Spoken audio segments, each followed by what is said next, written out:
Salam damai sejahtera saudara-saudaraku yang terkasih, pencinta firman Tuhan. Berjumpa kembali dengan Bible Learning with Father Joseph. Saudara-saudaraku yang terkasih, apakah masih ada semangat dalam diri Anda? Silakan nanti Anda bercermin, pandang bola mata Anda. Apakah dari tatapan Anda masih Anda lihat api yang berkobar bersinar-sinar, sebuah semangat hidup yang berasal dari Allah?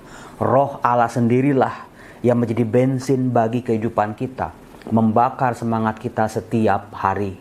Saya berkata seperti ini karena saya akhir-akhir ini banyak melihat orang mulai patah semangat. Orang sudah mulai kehilangan kekuatan hidupnya. Ada begitu banyak alasan demi alasan orang patah semangat. Yang pertama, setelah mengalami kesekian kali kegagalan Romo. Sudah mencoba tetapi terus gagal, dan terus gagal lagi. Sehingga orang malas lagi mencoba karena apa? Karena takut gagal. Maka kalau dia berhenti berjuang, dia tidak akan menemukan keberhasilan. Lalu yang kedua adalah ketika orang sudah tidak punya lagi harapan masa depan yang lebih baik. Dia sudah menganggap dirinya terkunci dalam sebuah masalah kegelapan hidup sehingga takut untuk keluar. Lalu juga yang ketiga adalah tidak ada semangat pendorongnya. Nah, saudara-saudaraku yang terkasih, apakah Anda percaya bahwa setiap hari sebetulnya Allah itu menepuk bahu kita, Allah mendorong kita, Allah menopang dan menguatkan kita untuk berani belajar lebih baik lagi. Melangkahkan kaki kita satu langkah lagi ke depan. Nah, seringkali orang merasa, Romo, dari mana saya tahu? Saya mendengar bahwa Tuhan itu berbisik sama saya. Tuhan itu mendorong kekuatan saya. Tuhan memberikan kekuatan setiap hari kepada saya. Pada hari ini, kalau Anda lihat di meja ada 4 vas bunga. Nah, Anda pasti tahu nih, kalau 4 ini Anda harus memilih. Nah, di balik vas bunga ini ada ayat-ayat kitab suci, pesan-pesan Tuhan untuk kehidupan Anda. Saya percaya tidak ada sesuatu pun yang kebetulan sifatnya. Maka Anda coba silakan pilih dalam doa. Tuhan, bersabdalah, apa yang kau mau katakan padaku saat ini? Bersabdalah Tuhan, hamba-Mu mendengarkan.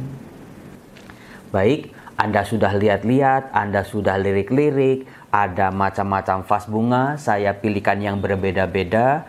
Silakan dipilih nomor 1, 2, 3, 4. Saya kasih Anda waktu 5 detik.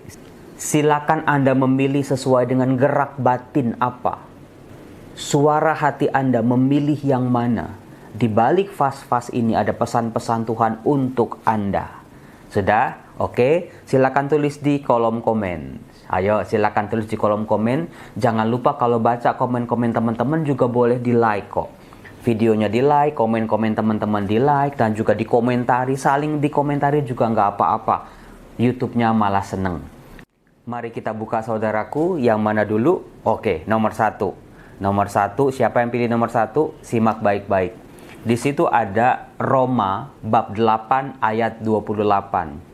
Saya minta Anda ambil kitab suci Anda, ambil stabilo atau pulpen atau penanda. Silahkan Anda buka Roma bab 8 ayat 28. Coba saya tungguin dari sini. Ambil kitab suci Anda, Roma bab 8 ayat 28. Di situ mau dikatakan begini. Kita tahu sekarang bahwa Allah turut bekerja dalam segala sesuatu yang mendatangkan kebaikan bagi mereka yang mengasihi Dia, yaitu bagi mereka yang terpanggil sesuai dengan rencana Allah. Ini ayat ini bagus luar biasa, terutama ketika Anda sedang patah semangat, sedang bingung mau berbuat baik apa lagi, mau berusaha apa lagi, selalu takut, selalu cemas dan tidak berani mencoba pada akhirnya.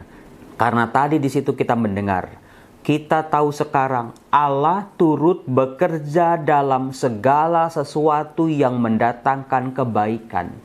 Maka dari itu saudara-saudara, Allah pribadi yang maha baik, akan intervensi, akan ikut campur, akan selalu menyertai kalau tindakan-tindakan kita saat ini, dalam keterpurukan kita, dalam kegagalan kita, ketika kita mau berjuang untuk mencapai kebaikan, Allah turut bekerja.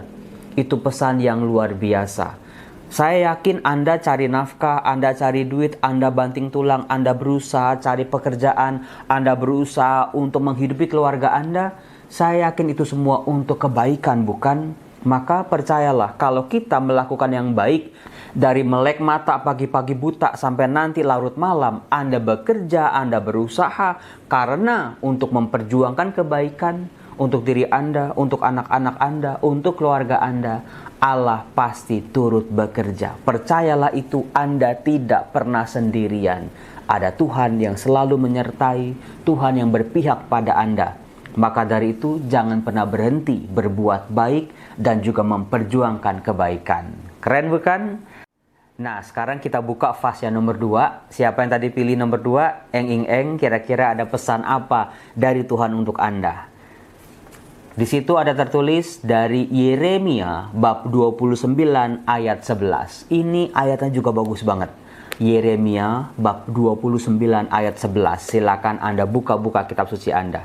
Di sana dikatakan begini, Allah sendiri berfirman, sebab aku ini mengetahui rancangan-rancangan apa yang ada padaku mengenai kamu. Demikianlah firman Tuhan, yaitu rancangan damai sejahtera dan bukan rancangan kecelakaan, untuk memberikan kepadamu hari depan yang penuh harapan. Wah, saudara-saudaraku terkasih, ternyata nih hidup kita yang penuh harapan, yang penuh dengan keselamatan, dengan semua pemulihan-pemulihan, itu sudah digambar dalam rancangan Allah. Allah sudah membuatkan sebuah rancangan istimewa buat kehidupan kita. Masa kita nyerah? Masa kita nggak mau mencoba lagi? Masa kita nggak percaya setelah 1 kali, 2 kali, 10 kali kegagalan? Saudara-saudaraku terkasih, ternyata hidup kita ada di tangan Allah. Rancangan hidup kita bukan rancangan yang menghancurkan, bukan rancangan yang mencelakakan, bukan rancangan keterpurukan seperti ini, tetapi sebuah rancangan yang indah, yang telah Tuhan siapkan buat kita. Kalau doa-doa kita belum dijawab, kalau usaha-usaha kita belum berhasil sampai saat ini, Tuhan sedang mengajak kita, yuk belajar lagi.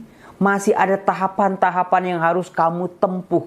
Masih ada begitu banyak nilai-nilai pembelajaran dari hidup yang harus kamu pelajari. Supaya apa? Supaya nanti ketika kita berhasil, kita sukses, kita sesuai dengan apa yang digambarkan Allah buat kita, kita bisa menjaganya, kita bisa menghargainya, dan juga kita bisa menjadi manusia yang bisa juga berempati kepada mereka yang susah.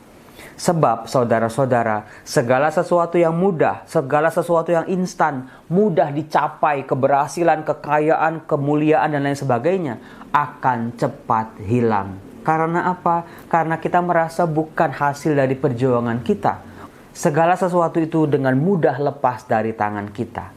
Itu kabar gembiranya saudaraku, bahwa masa depan kita yang gilang gemilang itu sudah di tangan Tuhan. Tinggal bagaimana kita mewujudkan, mewarnai gambaran itu dengan segala usaha-usaha kita, dengan segala kebaikan-kebaikan kita, dengan segala kasih, cinta, pengorbanan yang kita lakukan dalam hidup ini. Sampai kita menemukan rancangan Tuhan buat kehidupan kita. Keren bukan? Nah, sekarang kita pilih fase yang ketiga. Siapa yang pilih fase ini tadi? Di situ ada Yesaya bab 40 ayat 29 sampai 31. Wah, ini teks favorit saya nih. Di situ berbunyi Yesaya bab 40 ayat 29 sampai 31 dikatakan begini. Allah memberi kekuatan kepada yang lelah dan menambah semangat kepada yang tidak berdaya. Orang-orang muda menjadi lelah dan lesu, dan teruna-teruna jatuh tersandung. Tetapi orang-orang yang menanti-nantikan Tuhan mendapat kekuatan baru. Mereka seumpama raja wali yang naik terbang dengan kekuatan sayapnya. Mereka berlari dan tidak menjadi lesu. Mereka berjalan dan tidak menjadi lelah.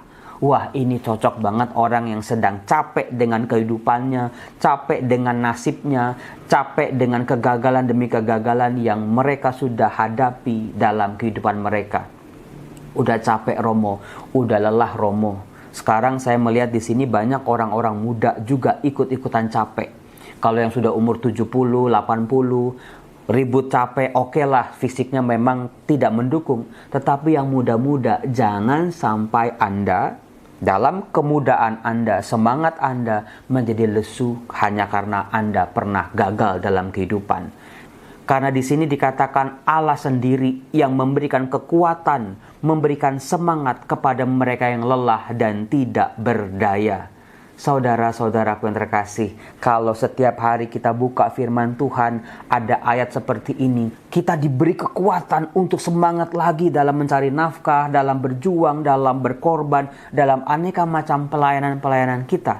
Tadi dikatakan, kalau kekuatan Allah sudah bekerja dalam diri kita, kita seperti burung Raja Wali yang terbang tinggi, di mana kita akan melihat kemuliaan demi kemuliaan, kebaikan-kebaikan Tuhan dalam kehidupan kita. Luar biasa bukan?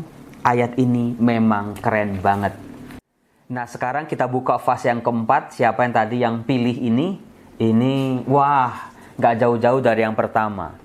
Roma bab 12 ayat 11 sampai 12. Di sini keren banget. Ini ayatnya sudah sangat terkenal ya. Di mana dikatakan begini. Janganlah hendaknya kerajinanmu kendor.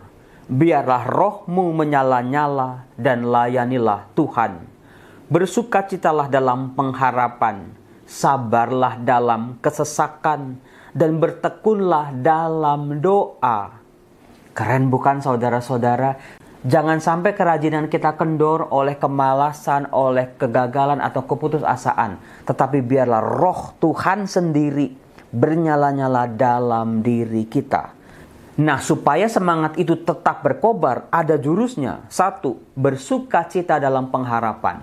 Ketika kita memikirkan hari esok, masa depan anak-anak kita, masa depan rumah tangga keluarga kita, apakah selalu ada sukacita yang kita ambil dari Tuhan?